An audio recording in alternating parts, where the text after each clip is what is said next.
చేస్తున్నారు. వీళ్ళు ఈ రూట్లో అధిష్టానాన్ని కన్విన్స్ చేసే ప్రయత్నం చేస్తున్నారు, నడ్డాన్ని కన్విన్స్ చేసే ప్రయత్నం చేస్తున్నారు. అయితే వాళ్ళ లెక్క ఏముంది, పర్సంటేజ్ ఆఫ్ ఓటింగ్ లెక్క చూసుకున్నప్పుడు ఇప్పటికిప్పుడు ఎన్నికలు జరిగితే కనుక భారతీయ జనతా పార్టీకి అసెంబ్లీ ఎన్నికల్లో 5% దాకా ఓట్లు వస్తే, పార్లమెంట్ ఎన్నికల్లో 10% దాకా ఓట్లు వచ్చే అవకాశం ఉంది ఆంధ్రప్రదేశ్లో.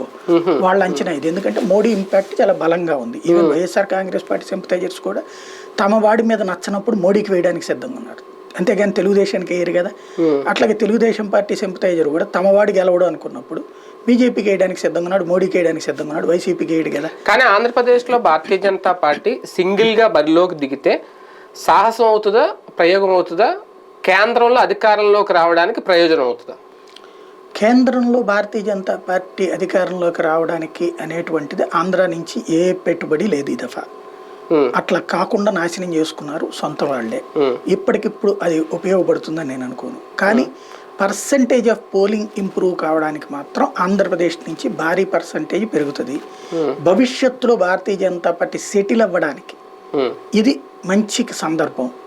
ఇంతకు మించిన సందర్భం మరొకటి లేదు. ఇప్పుడు దాన్ని వదులుకుని ఏదో ఒక పార్టీతో పొత్తు పెట్టుకుంటే శాశ్వతంగా మరొక 15-20 సంవత్సరాల దాకా భారతీయ జనతా పార్టీ ఎదుగుదల అన్నటువంటిది అసాధ్యమైనటువంటి పని అవుతుంది ఆంధ్రప్రదేశ్లో. బల నిరూపణ కోసం ఈ నిర్ణయం అనే ఎంతవరకు అనుకోవచ్చు? తమ బల నిరూపణ కోసం అందుకోసమనే చెప్తుంది అధిష్టానం. ఏమంటుంది, ఇప్పుడు ఇదివరకటి రోజుల్లో మోడీనో లేకపోతే అంటే 2014 ఎందుకు పొత్తు పెట్టుకున్నారు, అప్పుడు సింగిల్గా వస్తామన్న ధైర్యం లేదు, నమ్మకం లేదు. పొత్తులు అన్నప్పుడు ఒక తెలుగుదేశం పార్టీ, అది పెద్ద పార్టీ, 25 సీట్లు ఉన్నటువంటి పార్టీ,